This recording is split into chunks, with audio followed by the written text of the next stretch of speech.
Hello friends, नमस्कार दोस्तों। आज का वीडियो मैं बना रहा हूँ। बहुत सारे लोगों को एक दिमाग में एक बात रहती है कि हम अपने जीवन में इसलिए नहीं कुछ कर पाए क्योंकि हमारे पास बैकअप नहीं था, हमारे पास बड़ा पैसा नहीं था, हमारे पास बड़ा भाई नहीं था, बाप नहीं था, या बाप और भाई है इसलिए क्योंकि वो हमें पैसे नहीं दे रहे हैं और उनकी मर्ज़ी के बगैर हम पैसा नहीं ले सकते, या वो लोग नहीं हैं, अगर वो होते तो पैसा दे देते हमें। ये जनरली दोनों तरफ की बात है, डिप्लोमेटिक बात बोलते हैं इसको। ये होता कब है? जब आप अपने जीवन में कुछ चीज़ें नहीं कर पाते तो आपको लगता है कि यार मेरे पास बैकअप होना चाहिए था। ये इसका मूल मंत्र ये आता है कि आप हमेशा एक बात ध्यान रखना दोस्तों, छोटे पैसे से बड़ा पैसा बनता है। मैंने अपने जीवन के अंदर कम से कम 15 से 20 बिज़नेस किए हैं। हर बिज़नेस को जीरो से न्यूनतम रकम से शुरू किया है। इवन जब मैंने अपना करियर दिल्ली में शुरू किया था तो मेरी उम्र उस समय साढ़े 15 साल थी और मैंने 400 रुपये से अपना करियर शुरू किया था, जिसके बाद मैंने चांदनी चौक में 3 दुकानें और एक ही अपना फ्लैट बनाया था। ऐसे तमाम बिज़नेस हैं। मैंने एक बिज़नेस पैसे से के साथ शुरू किया, जो 20 लीटर के पैकेज के जार होते हैं। उस समय मैंने उस बिज़नेस को लगभग 16-17 लाख रुपए लगा के शुरू किया था, जिसमें से मैंने अपने फ्लैट को मॉर्गेज रखा, 13 लाख रुपये का लोन लिया। वो बिज़नेस ने मुझे 2 साल में बिल्कुल जीरो पे ले आया। हमेशा छोटे पैसे से बड़ा पैसा बनता है, बड़े पैसे से कभी बड़ा पैसा नहीं बनता। अब ऐसा होता क्यों है, ये हम समझने की कोशिश करते हैं। ऐसा इसलिए होता है कि जब छोटा पैसा होता है, मतलब आपके पास संसाधन कम है, सुविधाएं कम है, बैकअप कम है, तो आपका दिमाग ज़्यादा कॉन्सेंट्रेट रहता है, लापरवाही नहीं करता है, क्योंकि गलती और गुंजाइश का मौका नहीं होता है। तो इसलिए आपकी अलाइनमेंट रहती है, आप इधर उधर नहीं भागते हो। पर जब आपके पास पैसा ज़्यादा होता है तो आप थोड़ा सा लापरवाह होते हो, जल्दी जल्दी एक्सपेरिमेंट करते हो। आपको लगता है हर प्रॉब्लम का समाधान पैसा है, इसलिए आप ज़रा सी कोई समस्या आती बात बात पे पैसा खर्च करते हो, और आपका धीरे धीरे पैसा चले जाता है और पैसा इतना इन्वेस्ट हो जाता है कि उसका जो प्रॉफिट आता है वो उसके ब्याज के बराबर भी नहीं होता। ऐसे ही जब आपके पास पैसा कम होता है तो आप बहुत बारीकी से चलते हो, बहुत बार्गेनिंग करते हो, बहुत कॉस्ट कटिंग करते हो और संभल के चलते हो, और इन्हीं सब चक्करों में आप बहुत कुछ सीख जाते हो। तो जीवन में बहुत सारे लोगों को ये शिकायत होगी कि अगर हमारे पास पैसा होता, हमारे पास अपना मकान होता, हमारे पास ये होता तो हम बहुत कुछ करते। जैसे जब मैंने अपने पानी के बिज़नेस को चलते हुए प्रॉफिट में, जब वो पहले लॉस में आया, फिर मैंने उसको प्रॉफिट में लिया, अपना सारा कर्जा उतारा, ये सब किया। जब मैंने उसको काम को छोड़ने का फ़ैसला किया तो मुझे कई लोगों ने बोला, अरे यार आपने तो बहुत हिम्मत दिखाई, चलते हुए बिज़नेस को 60-70 हज़ार रुपये महीने का प्रॉफिट आ रहा है आपको हर महीने, और आपने बिज़नेस को बंद कर दिया। हम भी बंद कर देते अगर हमारा घर किराए पे नहीं होता, हम भी बंद कर देते अगर हम अकेले होते, हमारे ऊपर किसी की जवाबदेही नहीं होती। जबकि वो जानते कि वो ये झूठ बोल रहे थे। अब उन्हें मैं क्या बताऊं कि आपके किराए से ज़्यादा की तो मैं EMI भर रहा हूँ 19,612 की, पर मैंने बिज़नेस बंद कर दिया था। उसके बाद मैंने दूसरा बिज़नेस शुरू किया और उसमें मैंने 2 साल में जो कमाया उससे मैंने अपने घर का लोन उतारा। उनका ये कहना था कि आप अकेले अपने फ़ैसले ले लेते हो। बहुत सारे लोग अकेले होते हैं और फ़ैसले नहीं लेते, कहते हैं यार हम अकेले हैं ना, कल को फ़ैसला गलत हो गया तो कोई संभालने वाला भी नहीं है। मतलब ये सब डिप्लोमेटिक कमज़ोर दिमाग की बातें हैं जो आप लोगों को निरंतर कमज़ोर बनाती हैं। जब मैं एस्ट्रोलॉजी करता था तो मुझे लोग पूछते थे, भाई साहब बिज़नेस करनी चाहिए कि नौकरी करनी चाहिए, या हम तो नौकरी इसलिए कर रहे हैं, या हम बिज़नेस इसलिए कर रहे हैं।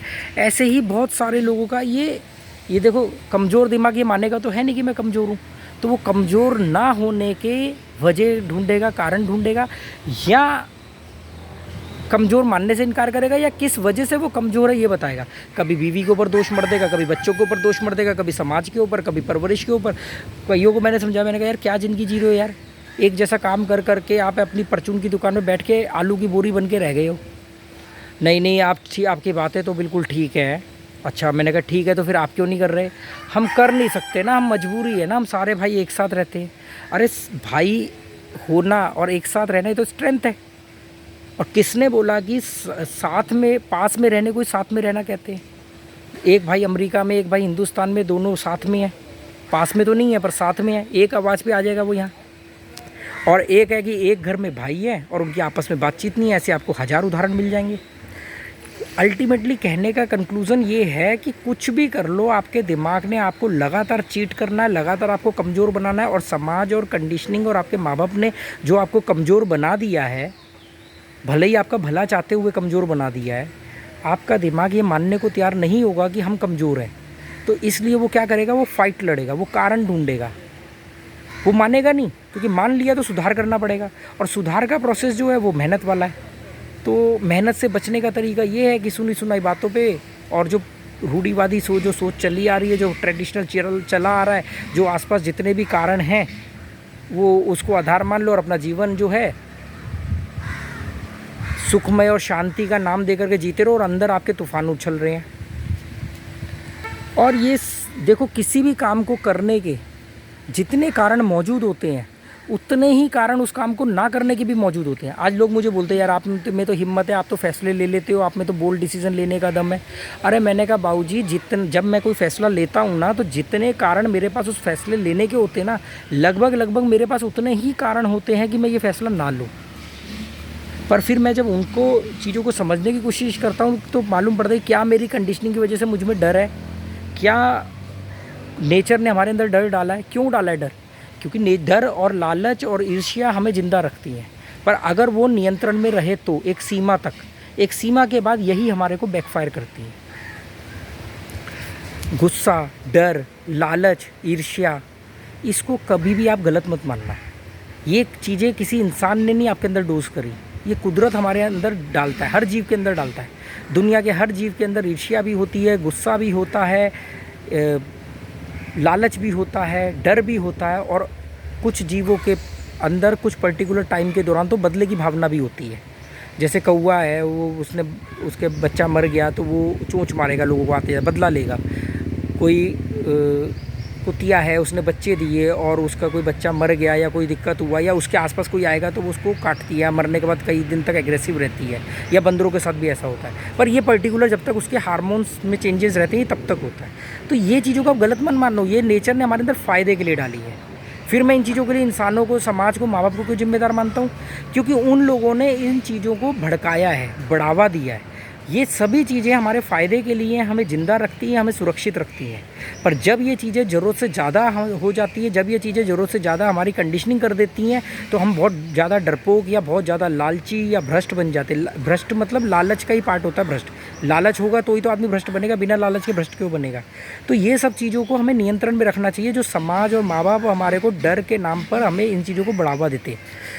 बच्चे के भविष्य का डर, अपने बुढ़ापे का डर, और अपने बुढ़ापे के डर के चक्कर में बच्चे की ज़िंदगी बर्बाद करो, बच्चे के भविष्य के नाम पर उसकी ज़िंदगी बर्बाद करो, उसका भविष्य बनाने के नाम पर अपनी ज़िंदगी बर्बाद करो, अपने साथ साथ अपनी पत्नी की ज़िंदगी बर्बाद करो। तो ये सारा सिलसिला ऐसे ही चलता है, चेन ऑफ रिएक्शन। तो मुझे लगा कि इस मुद्दे पर बात करनी चाहिए। आज बहुत दिनों बाद मैंने छत पर वीडियो बनाया और हाथ से पकड़ के ऐसे वीडियोस बना रहा हूँ सेल्फी मोड पे। ट्राइपॉड वगैरह नीचे ज़रा बिजी है, पहल अपने चैनल पर वीडियो बना रही है। और ये जो बात मैंने बोली थी कि हमेशा छोटे पैसे से बड़ा पैसा बनता है, क्योंकि बहुत सारे लोगों की शिकायत होती है कि अरे हम भी बहुत कुछ कर लेते हैं, हमारे पास अपना पैसा नहीं है, बैकअप नहीं है, अपना मकान नहीं है, जबकि जिनके पास ये है वो भी नहीं कुछ कर पाए। तो मतलब कुछ करने ना करने का आपके पास बैकअप होने या ना होने से कोई फ़र्क नहीं पड़ता। ये डिपेंड करता है कि आपके अंदर कितनी हिम्मत है, आपके अंदर कितना तर्कशील आपका दिमाग है, आप कैसे फैसले लेते हो, ये सब इन चीज़ों पे निर्भर करता है।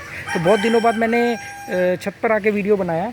ये गिरीगनुस फल है, इसको गिरीगनुस बोलते हैं। यही फल डोडो के पैर ऊपर गिरा था, जिसके बाद उसके पैरों में पैरालाइज हो गया था, कुछ दिनों के लिए पैनिक अटैक आ गया था उसको।